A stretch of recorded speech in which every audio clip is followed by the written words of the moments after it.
ইতিমধ্যে আমাদের জেলা রাজ্য সম্পাদক মোহাম্মদ সেলিম সাংবাদিক সম্মেলনে তার একটা ইঙ্গিত দিয়েছেন যে প্রায় 90% আমাদের আলোচনা ফলপ্রসূ হয়েছে, 10% বাকি আছে, সেটা কয়েকদিনের মধ্যে সমাধান হয়ে যাবে। যে কোনো দল করা, দল ছাড়ার অধিকার সবারই আছে, কিন্তু আমরা যারা বামপন্থী দল করি, আমরা নির্দিষ্ট একটা নীতি আদর্শ মেনেই দলটা করি।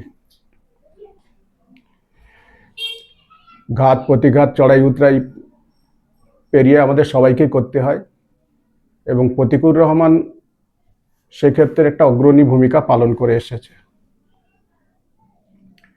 বারে বারে শাসক শ্রেণীর দ্বারা আক্রান্ত, গুরুতরভাবে আঘাত করার পরে মৃত বলে ফেলে রেখে যাওয়া হয়েছে। পরবর্তীকালে আমাদেরই কমরেডরা তাদেরকে হাসপাতালে চিকিৎসা করে সুস্থ করেছেন। এরকম কমরেডদের জন্য আমরা গর্ববোধ করি।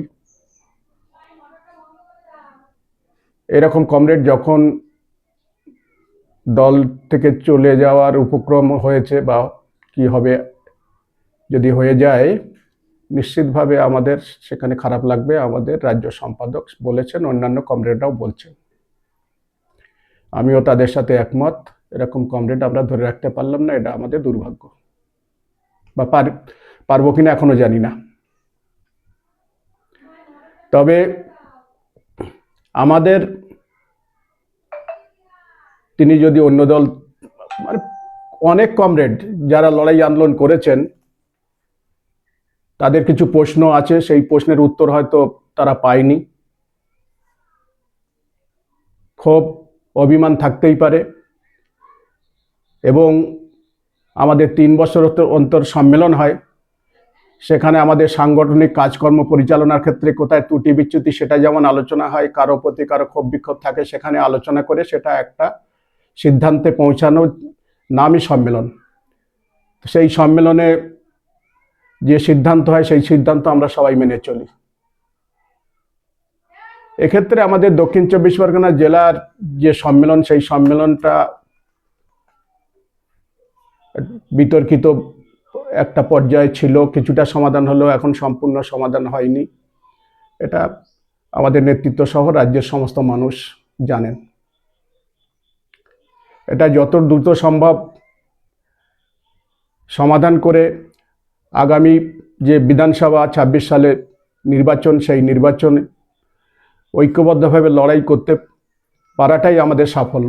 সেদিকে আমাদের নেতৃত্ব নিশ্চিত নজর দেবে বলে আমি মনে করি। যে দলের দ্বারা আক্রান্ত হয়েছিল প্রতিকুর রহমান, একাধিকবার অত্যাচার, মারধর, কিন্তু পশ্চিমবাংলা তো আরো অনেক রাজনৈতিক দল রয়েছে, তিনি তৃণমূলে যাওয়ার কেন ইচ্ছা প্রকাশ করলেন? এটা একমাত্র তিনিই বলতে পারবেন। কেন এখন তিনি যাবেন কিনা এখনো পর্যন্ত নির্দিষ্ট খবর নেই।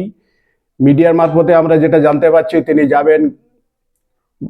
কিছু মন্তব্য তিনি করছেন, এই সমস্ত তার নির্দিষ্ট কিছু বক্তব্য আছে, সেটা নিয়ে যেমন আমাদের নেতৃত্ব আলোচনা করে কতটা সমাধান করতে পারবেন সেটা আগেই বললাম। তার উপরে যে দীর্ঘ যে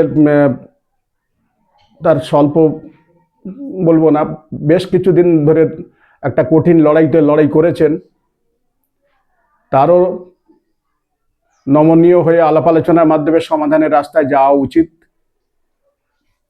অন্য দল করলে আরও তো কিছু বলার থাকে না, কি কারণে যাচ্ছেন, নানা প্রশ্ন আসছে। সে প্রশ্নের উত্তর রাজ্যের মানুষ হয়তো কিছু দিনের মধ্যে জানতে পারবেন, তখন মন্তব্য করা যাবে তিনি কেন গেলেন, কি কারণে গেলেন, একমাত্র তিনি বলতে পারবেন। আর যারা তার সাথে কথা বলেছেন, আমার সাথে কথা বলার সুযোগ হয়নি বা আমি কথা বলিনি, সেই জন্যে আমার এই মুহূর্তে এ সম্পর্কে বেশি কিছু বলা সম্ভব নয়। তার হয়তো কিছু প্রশ্ন আছে বা ছিল, যেটা তিনি বলছেন যে 1 বছর ধরে আমাকে কোনো দায়িত্ব দেন। উনি ছাত্র আন্দোলন করতেন, পরবর্তীকালে উনি বলছেন আমাকে ক্ষেত মজুর করতে বলা হয়েছিল। ক্ষেত মজুর যে কোনো সংগঠন থেকে একটা আমাদের সাংগঠনিক কাঠামোর মধ্যেই আছে, যে যে কোনো একটা গণসংগঠনের সাথে যুক্ত থাকতে হবে। তিনি কোথায় আছেন, কিভাবে আছেন, ততটা আমার জানা নেই। তার প্রতি কোনো বঞ্চনা বা থেকে থাকে, সেটা পার্টি নেতৃত্ব বলতে পারবেন, সমাধানও তারাই করতে পারবেন। আমি একজন এরিয়া কমিটির সদস্য হিসাবে আমার তো এর বেশি কিছু করারও নেই, সেই জন্যে আমি এ সম্পর্কে মন্তব্য করেও সমাধান হবে না, সেই জন্য আমি এ সম্পর্কে কোনো মন্তব্য করতে চাইছি না। গত পঞ্চায়েত নির্বাচনের সময় আমরা বারবার প্রথম থেকেই বলে আসছিলাম জোট হলে তাড়াতাড়ি হোক। আমি নির্দিষ্ট প্রস্তাব নিয়ে, তখন আমি জেলা কমিটির সদস্য ছিলাম, আমি প্রস্তাব দিয়েছিলাম যে আমার মিটিংয়েই, জেলা কমিটির মিটিংয়েই প্রস্তাব দিয়েছিলাম, যদি জোট হয় তাড়াতাড়ি করতে হবে। রাজ্যে কোথায় কী হবে জানি না, ভাঙড় ক্যানিং মিলে করতে হবে, কারণ ভাঙড় ক্যানিং যৌথভাবে লড়াই করতে পারলে শক্তি পাওয়া যাবে। আর বলেছিলাম এই মুহূর্তে আমাদের একটা যৌথ কর্মসূচি, যদি জোট হয়ে যায় তাহলে যৌথ কর্মসূচিতে নামতে হবে। নওশাদ সিদ্দিকী এবং মোহাম্মদ সেলিম, নওশাদ সিদ্দিকী সুজন চক্রবর্তী, নওশাদ সিদ্দিকী মীনাক্ষী মুখার্জিকে নিয়ে ভাঙড়ে কয়েকটা মিটিং করা দরকার, যেখানে হাজার হাজার মানুষের জমায়েত হবে। তৃণমূল থেকে আমরা অনেক কদম এগিয়ে যেতে পারতাম, সেটা সম্ভব হয়নি। আর বলেছিলাম যে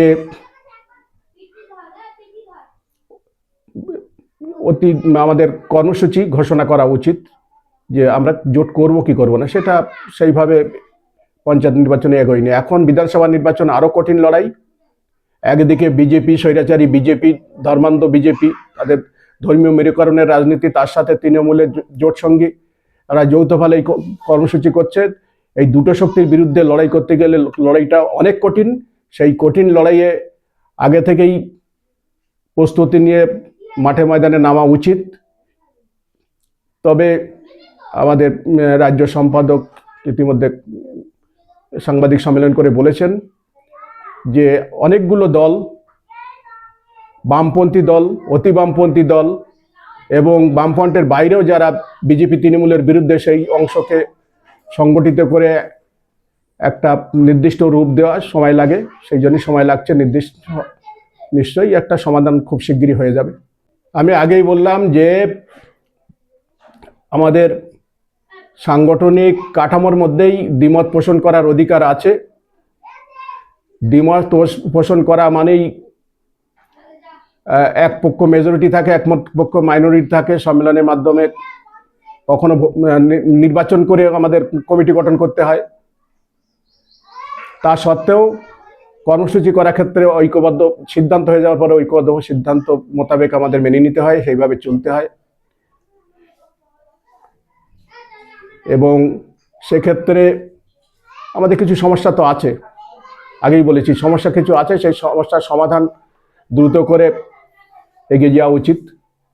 ব্যক্তিগত ইগো এই প্রশ্নগুলো পার্টিকে ক্ষতি করে, সেটা যার ক্ষেত্রেই থাকুক না কেন সেটা পরিহার করা উচিত।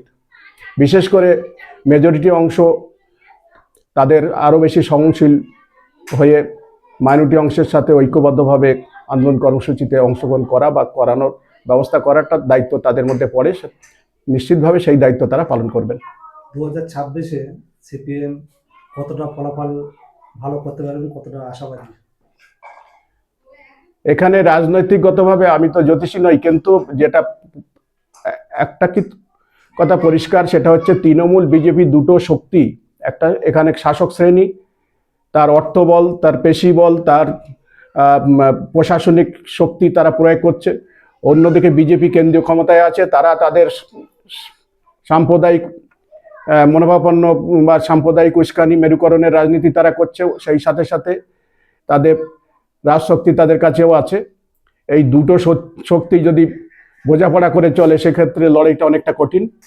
সেই কঠিন লড়াইয়ে আমরা যদি ঐক্যবদ্ধভাবে লড়াই করতে পারি, অনেকটাই ভালো ফল আশা করা যায়।